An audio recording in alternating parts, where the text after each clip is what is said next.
Hello everyone, welcome to dynamic study. तो आज की क्लास में हम डिस्कस करने वाले हैं अटल इनोवेशन मिशन के बारे में। तो आज हम अटल इनोवेशन मिशन डिटेल में पढ़ेंगे। काफ़ी इम्पॉर्टेंट है ये, और अक्सर जो एजुकेशन के एग्जाम्स होते हैं उसमें ये टॉपिक आता है। एंड इसके बाद आज की क्लास में हम इसको डिटेल में पढ़ेंगे और कितने ज़्यादा इसके सबसेक्शंस हैं, ठीक है, वो भी हम कवर करेंगे। मतलब सबमिशंस जो भी हैं इसके, वो भी हम यहाँ पे कवर करेंगे। चलिए स्टार्ट करते हैं।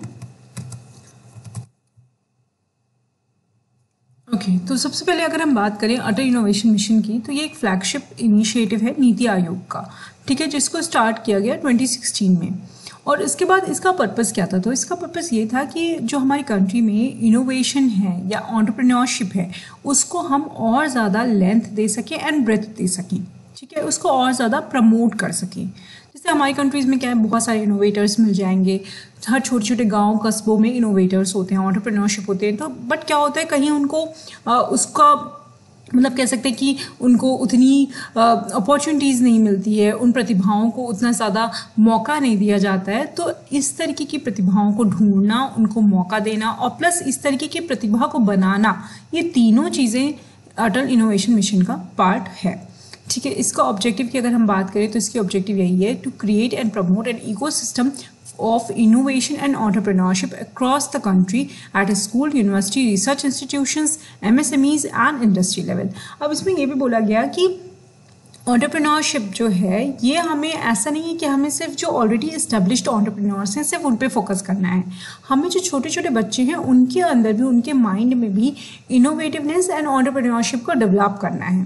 तो इसीलिए इसकी स्टार्टिंग हुई है स्कूल से, उसके बाद ये यूनिवर्सिटी लेवल पे भी है, रिसर्च इंस्टीट्यूशंस में भी है, MSMEs जो हैं, जो मीडियम स्मॉल स्केल इंडस्ट्रीज़ हैं, वो उसमें भी है, और उसके साथ साथ इंडस्ट्री, बड़ी बड़ी इंडस्ट्रीज़ लेवल पे भी यहाँ इसमें काम होता है।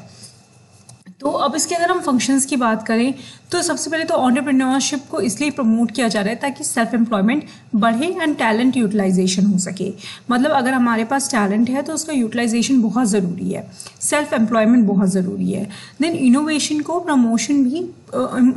प्रमोशन भी बहुत ज़्यादा ज़रूरी है। अगर कोई चीज़ इनोवेट कर रहा है कोई कंट्री में, तो उसको पेटेंट कैसे करे, कॉपीराइट कैसे ले, कैसे क्या करे आगे चल के, उसको किस तरीके से कॉमर्शलाइज करे, कैसे सेलिंग करे, ये सारी चीज़ें में इस सारी चीज़ों में उसका गाइडेंस देना, उसको गाइडेंस प्रोवाइड करना, ये सब भी अटल इनोवेशन जो मिशन है इसका पार्ट है, ठीक है। अब हम बात करेंगे इम्प्लीमेंटेशन फ्रेमवर्क की, किस तरीके से इसको इम्प्लीमेंट किया गया है, कौन से लेवल पे, और क्या क्या इसमें इनिशिएटिव्स हैं, ठीक है।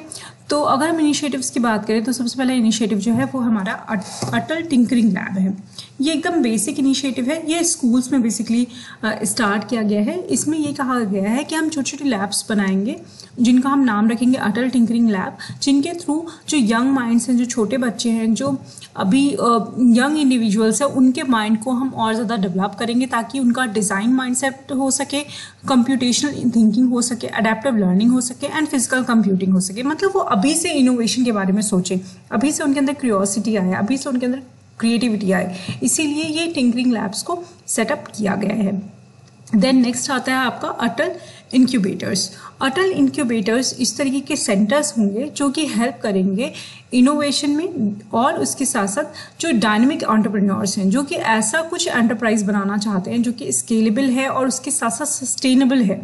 तो ऐसे लोगों को हेल्प करने के लिए, ऐसे लोगों को फॉस्टर करने के लिए, ऐसे लोगों को सपोर्ट करने के लिए इन इंक्यूबेटर्स को स्टार्ट किया गया है, इन सेंटर्स को स्टार्ट किया गया है, और इनका नाम दिया गया है अटल इंक्यूबेटर्स। जैसे मान लीजिए कि कोई ऐसा पर्सन है जिसके पास कोई आइडिया है जो कि आगे चल के एक स्केलेबल बिजनेस बन सकता है और उसके साथ साथ ये बिजनेस सस्टेनेबल हो सकता है, तो ऐसे में उसको हर तरीके की रिसोर्स, हर तरीके की हेल्प इन इंक्यूबेटर से, इन सेंटर्स से प्रोवाइड की जाएगी। नेक्स्ट है आपका अटल कम्युनिटी इनोवेशन सेंटर्स। ये ऐसे सेंटर्स हैं जहाँ पर जो हमारी कम्युनिटी है वो हेल्प करती है अपने, मतलब इस तरीके से ताकि हमारे जो प्रॉब्लम्स हैं उनको सॉल्व किया जा सके और हर एक रीजन में इनको डेवलप किया जाएगा। जैसे यहाँ पे मैं इसको एक बार पढ़ती हूँ तो आपको और ज़्यादा अच्छे से क्लियर होगा। Atal community innovation centres have been launched to encourage a spirit of entrepreneurship in the unserved regions of India by providing enabling infrastructure and facilitating environment for innovation। मतलब सब हर एक रीजन में, चाहे वो रीजन तक उतनी सुविधाएं पहुंच पाए या नहीं पहुंच पाए, वो अंडर सर्व्ड हों, तो ऐसे हर तरीके के रीजंस में ये सेंटर्स बनाए जाएंगे जहाँ पे कम्युनिटी जो है, अगर कम्युनिटी कोई इनोवेटिव है तो उसको हेल्प किया जाएगा। जैसे मान लीजिए कोई जनजाति कम्युनिटी है, वो बहुत अच्छे कुछ बांस के प्रोडक्ट बनाती है, ठीक है। अब हमें लग रहा है कि वो बांस के प्रोडक्ट पूरे वर्ल्ड में फैल सकते हैं, वो पूरे वर्ल्ड में उनको बेचा जा सकता है, तो उनके प्रोडक्ट को वहाँ से लेना, उसको एक्सपोर्ट करना, उसके बाद उसको उसका पैसा लाना और सारी चीज़ें करना उससे रिलेटेड, इस तरीके का काम करेगी Atal community innovation centres. Then आपका नेक्स्ट आता है Atal new India challenge and Atal grand challenges. ये ऐसे चैलेंजेस हैं जिनमें मतलब इसको इस तरीके से बनाया गया है, जैसे मान लीजिए कि कोई प्रॉब्लम है हमारे कंट्री की, जैसे फ्यूल के प्राइसेस बहुत हाई हैं और हमें लगता है कि ये जो फ्यूल है इसकी जगह पे हमें कोई बायो फ्यूल लाना पड़ेगा। तो अभी हमारे पास बहुत सारे ऑप्शंस हैं, मेथनॉल वगैरह, एथेनॉल वगैरह, ब्लेंडिंग का, इस तरीके के। बट इसके अलावा क्या कोई नया तरीका हो सकता है, जैसे जेट्रोफा ऑयल की बात करते थे, या डीजल ऑयल, या इस तरीके का ऑयल हो गया आपका बायोडीजल जिसको बोलते हैं। तो इस तरीके का कोई नया ऐसा सोल्यूशन कोई ला सकता है, तो ऐसा कोई सोल्यूशन जिससे हम अपनी एग्जिस्टिंग प्रॉब्लम्स को सॉल्व कर सकें, उसके लिए Atal new India challenge and Atal grand challenge जैसे चैलेंजेस को बनाया गया है। जैसे मान लीजिए आपके पास कोई ऐसा प्रोडक्ट आ जाता है, कोई ऐसी चीज़ आप खोज कर देते हैं जिसकी वजह से कोई एग्जिस्टिंग चैलेंज आप सॉल्व कर सकें, तो ऐसे में आप यहाँ पर अप्रोच करके अपने चैलेंज को दे सकते हैं, अपना चैलेंज बता सकते हैं और उसके बाद आपको अच्छा खासा अमाउंट मिलेगा, आपको पैसे मिलेंगे, आपको फंड मिलेगा और आपको हेल्प मिलेगी कि आगे चल के आपका जो इनोवेशन है, जो आपकी खोज है, उसको यूटिलाइज किया जाए हमारी कंट्री के चैलेंजेस को सॉल्व करने के लिए। आई होप ये समझ में आ गया होगा। नेक्स्ट, तो इसमें क्या है, इसमें प्रोडक्टाइजेशन भी है एंड कमर्शलाइजेशन भी है। तो उस प्रोडक्ट को बेचना, प्रोडक्ट को बनाना प्लस उस प्रोडक्ट को बेचना, ये दोनों चीज़ों में हेल्प की जाएगी उस पर्टिकुलर पर्सन की, या हमारे जो पर्सन उस चैलेंज को फुलफिल करेगा।